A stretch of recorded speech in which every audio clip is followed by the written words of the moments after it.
Hello guys, this is ASALTYSTORMSPIRIT and today we're going to be talking about Centaur's early game. So, Centaur's early game, what are you supposed to do? First of all, you're supposed to butter the hell out of the enemy carry if you get the right circumstances.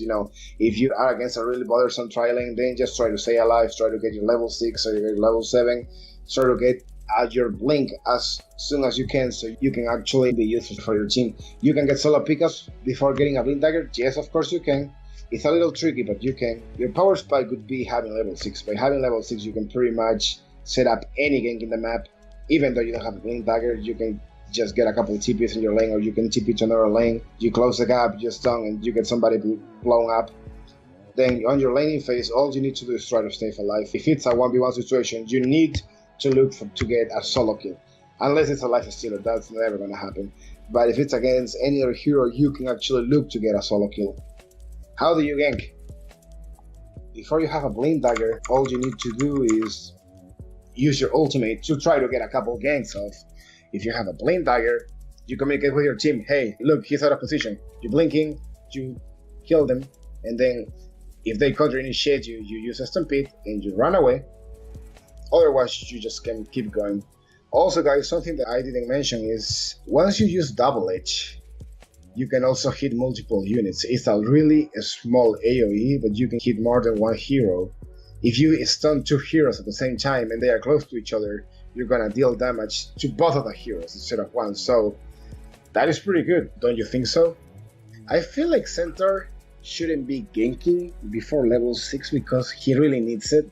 And before level 6, there's not a lot of closing gap potential for Centaur unless there's somebody with a disable doing it for him, which in my opinion I feel like you should be farming and getting XP instead of trying to gank, because if it doesn't work then you're just going to waste a lot of time, therefore levels and gold. If you are against a really bad tri-lane, like bad in a way that is really bothersome for you to get XP, get your Tranquil Boots and just, back in the day you could see Access dropping the Tranquil Boots on the ground and trying to farm the jungle. You don't even need to do that anymore. You can just put it on the backpack. So that way nobody is going to steal your Tranquil Boots. That is just only you have a really bad time in the trialing. Otherwise you're good to go. And just remember that as an offlaner you want to get the banner room, and every once in a while you want to clear the jungle camps that are right next to you. Hello guys, this is ASALTYSTORMSPIRIT and today we're going to be talking about mid and late game with Centaur. When do you realize that your mid game as Centaur started? When you don't get solo kills anymore, when you realize that they are tanky enough to tank your whole combo plus somebody else's nukes. That's when you realize, oh crap, it's time to gather with a team and try to get something done. First of all, something that I didn't mention before is return also works in towers. So if a tower is attacking you, it's gonna take damage no matter what. So your main job as a Centaur right now is gonna be initiate. Like in every single team fight, you're gonna be the initiator, and also you need to be aware. If you have your carry farming a lane and he's getting ganked, you need to be aware of where he is all the time, so you save him. You need to realize that as much as you want to initiate with your ultimate, you can also save somebody's life with that. How do you teamfight with Centaur in the mid game? Well, there is not too much to talk about it. All you need to do is try to get as many people as possible in your hoof stomp and deal as much damage as you can with double edge, and that's about it. In the mid game, because you still have a couple items, but you don't have enough to be tanking everything. As a Centaur, you can push. Yes, you can if you have enough items.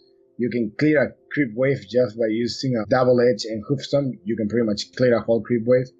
And if you're solo pushing, as I said, the tower is going to be taking damage every single time the tower attacks you, so you can also do that, but it's not something that happens too often. That barely happens, and you're better off being with your team. Centaur is going to be the initiator pretty much from mid to late game. You always want to get a solo pick-off. However though, communication, like I said before, is the base for everything. It's the base for victory. If you don't talk with your team, if you don't tell them, hey, guys, I'm gonna stun this guy so you guys can kill him, they might not follow up and you might get yourself in a situation that you're just gonna get killed. In the late game, once you have, a Heart of Tarask, or you have your Agony Scepter and you have all these items that can actually help you out. You can actually be in the middle of the team fight. Sometimes you want to get a BKB, just sometimes, not all the time. I've barely see Centaurs with BKBs, but sometimes it's good if you are like a lot of disables. But in the late game, you're also gonna be the initiator. In the late game, you are gonna be super important for your team because you don't want your carrier or your mid laner to die in the late game. You know, sometimes they don't have buyback or they have a lot of they don't want to use buyback, and in the late game, one mistake like that can be game. So be aware of the map. The Centaur late game needs to be aware of the map all the time. You don't want anybody to die. I don't feel like there is a way you can be a carry Centaur. There was once a pro player played Centaur with Manta style and he got a lot of towers early on, but that doesn't work anymore. I mean, return doesn't work on illusions anymore, so do not even try to do it anymore. It's just not good. And how do you defend your base as Centaur? Well, pretty much you just wait for an opportunity to blink in and send somebody use double edge and then either kill somebody or just try to stop them from hitting your towers. However though, you can do the same when you're trying to take high ground, when you're trying to break somebody's base. Why? Because you just wait for the right time. When somebody is out of position, you just blink in, you kill them. I'm gonna pinpoint it again. You need to communicate with your team to do this, otherwise you're just gonna die and they're gonna flame you. Communicate with your team, whether you go in or not. If you do it right, you guys are gonna get a kill, and that kill could mean you winning plus 25 MMR. So guys, this is all for today. I hope you guys enjoyed this series, and I will see you guys in another guide pretty soon. Bye bye.